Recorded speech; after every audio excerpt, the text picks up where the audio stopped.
আসসালামু আলাইকুম, সবাই কেমন আছেন? আলহামদুলিল্লাহ আমরা ভালো আছি। এই যে আজকে আমি এখন রান্না শুরু করে দিব। খুব তাড়াতাড়ি করতেছি, আজকে আমাদের এখানে পাবলিক হলিডে। তো এই ল্যাম্বের গোশতটা নামাইছি, এটা দিয়ে এখন গোশত খিচুড়ি বানাবো। গোশত খিচুড়ি খুবই ইজি প্রসেসে বানাবো, রান্না করতে একদমই মন চাইতেছে না। এখানে একটু পেঁয়াজ কেটে নিছি আর পেঁয়াজ কলিটা দিব। এটা ফ্রোজেন পেঁয়াজ কলি একটু রয়ে গেছে, তো এটা দিয়ে দিব। জাস্ট ম্যারিনেট করে বসাই দিব গোশতটা, তাহলে আমার বেশি কষ্ট করা লাগবে না। এই প্রতিদিন রান্না করতে আর ভালো লাগে না।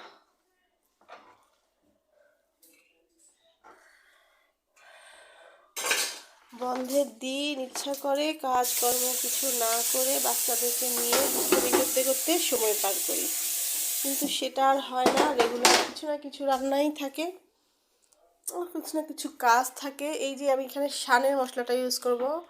শানের এটা হচ্ছে মাটন মেমো বিরিয়ানি মশলাটা। এটা খুব মানে শানের মশলাটা আমার খুব প্রিয়, আমার খুব ভালো লাগে। এখন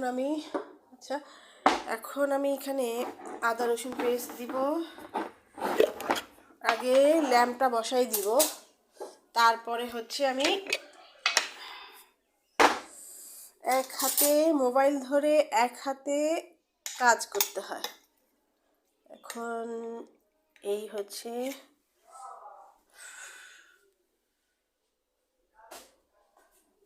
হচ্ছে আমার এখানে হচ্ছে এটা হচ্ছে আদা পেস্ট খিচুড়ি। খুব বেশি মশলা দিব না, অল্প মশলার মধ্যে রান্না করব। হচ্ছে রসুন পেস্ট, একটু দিতে হবে, এতটুকু দিতে হবে, না দিলে মজা লাগবে না। আবার বেশিও দিব না, গাদা গাদা ভালো লাগে না।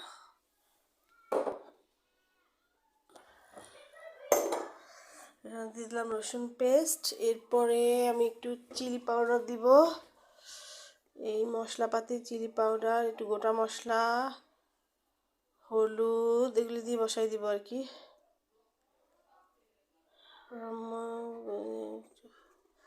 ঝাল হলে মজা লাগবে। হলুদটা দিতে হবে, হলুদ দিব। আগে আমি শানের বিরিয়ানি মশলাটা দিয়ে দিই। এখানে একটু দিলেই হবে আমার মশলা করি। আর একটু গোটা মশলা দিব, এখানে একটা গোটা মশলা, একটু দারচিনি দিয়ে দিই। ও আচ্ছা, দেখা যায় না, এত ঘ্রাণের দরকার নাই, এতটা দিব না, 3-4টা দিব। একটু ফাটাই দিতে পারলে ভালো হয়। 3-4টা দিব। এলাচ দিয়ে দিলাম, আর দিব হলো তেজপাতাটা দিয়ে দেব। একটু ছিঁড়ে দিলে ভালো হবে। এখন দিব হলুদের গুঁড়া, খুব বেশি দিব না, হালকার মধ্যে। বেশি হলুদ দিলে আবার হচ্ছে ধনিয়া গুঁড়া, আর এটা হচ্ছে একটু জিরার গুঁড়া। দেখা যাচ্ছে না, হচ্ছে জিরার গুঁড়া, আর এটা ছিল ধনিয়া গুঁড়া দিলাম। এখন আবার এগুলো আটকাতে হবে। আচ্ছা, যাই হোক, এখন ক্লিক দিয়ে ফেলছি। বিরিয়ানি মশলাটা দিছি, পরে লাগলে আবার আরেকটু দিব। এখন এতটুকুই দিলাম। একটু তেল দিয়ে দিব, খুব বেশি দিব না। পরে আবার যখন চালটা দিব তখন আবার একটু তেল দিয়ে দেবো, ব্যাস হবে। এভাবে করেই রান্না করতেছি। এটা মাখাই ফেলবো। এটা হচ্ছে হাতে মাখা খিচুড়ি, হাতে মাখা গোশত দিয়ে খিচুড়ি।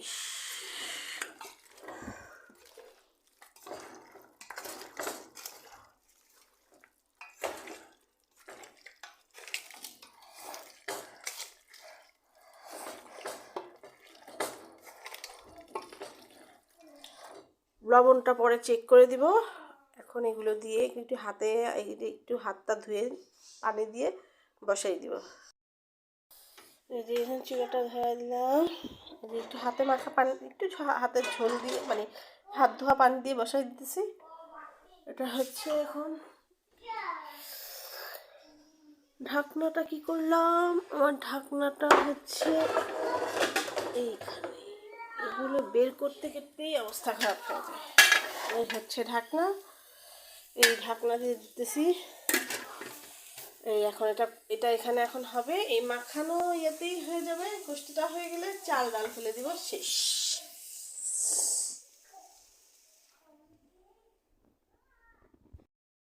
আমি খিচুড়ি, এটা দিয়ে তো বিরিয়ানি রান্না করা হয়ই, এছাড়াও আমি মাঝে মাঝে খিচুড়িটা রান্না করি, এরকম ল্যাম্ব দিয়ে খিচুড়ি বা চিকেন দিয়ে খিচুড়ি করি। তো খিচুড়িটার মধ্যে আমি এই মাটন বিরিয়ানি মশলাটা দিয়ে দিই, তাহলে খুব মজা হয়। একটা মানে বিরিয়ানির স্বাদটাও থাকে, সাথে খিচুড়িতে ডাল চালে খিচুড়ি খুব মজা হয়। আর মাঝে মাঝে অবশ্য আমি এটাও করি যে যখন আমি গোশত রান্না করি তখন আমি একটু মাঝে মাঝে বিরিয়ানি মশলা দিয়ে দিই, একটা ঘ্রাণ হয় বিরিয়ানির, খুব ভাল লাগে খেতে। এটা হচ্ছে আমার স্টাইল। ওটা হচ্ছে, এই কি করতেছো তোমরা? এটা কি সেই রেগুলারের রুলস? প্রতিদিন রুল দেখবে, একই জিনিস বারবার দেখো।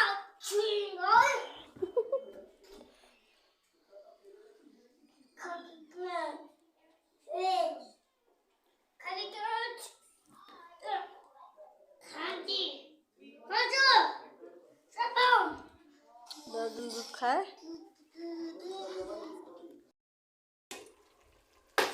এই যে হচ্ছে কিনারাই দিই।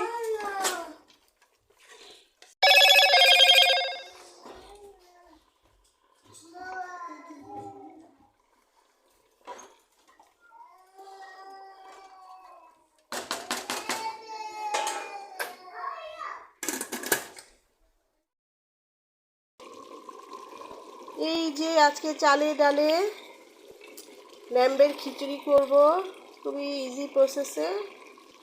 মশলাপাতি দিয়ে বসাই দিছি, হাতে মাখা ল্যাম্ব, তারপর হচ্ছে চাল ডাল দিয়ে খিচুড়িটা রান্না করে ফেলবো। আজকে আমাদের এখানে পাবলিক হলিডে, তাই আজকে বেশি ইচ্ছে করতেছে না, এত এত রান্না করতে আর ভালো লাগে না। খুব ইজি প্রসেসে খিচুড়ি রান্না করে দুপুরে খাবো। আর আমি এখানে এই বিরিয়ানি মশলাটা ইউজ করছি, শানের মাটন বিরিয়ানি মশলা, মেমনি। এটা আমি শানের মশলাটা খুব খাই, খুব ভাল লাগে। এটা এটা এটা দিছি মানে খিচুড়ি, কিন্তু বিরিয়ানি গোশত দিয়ে রান্না করতেছি, তো বিরিয়ানি মশলাটা দিলে খুব মজা হয়। আমি সাধারণত এভাবেই খিচুড়িটা রান্না করি, বিরিয়ানিতে তো দেই, এছাড়া খিচুড়িতেও দিই। মাঝে মাঝে গোশত জাস্ট এমনি কারি করার সময়ও দিয়ে দিই, খুব সুন্দর স্মেল বের হয়, খুব ভাল লাগে। তো এখানে হচ্ছে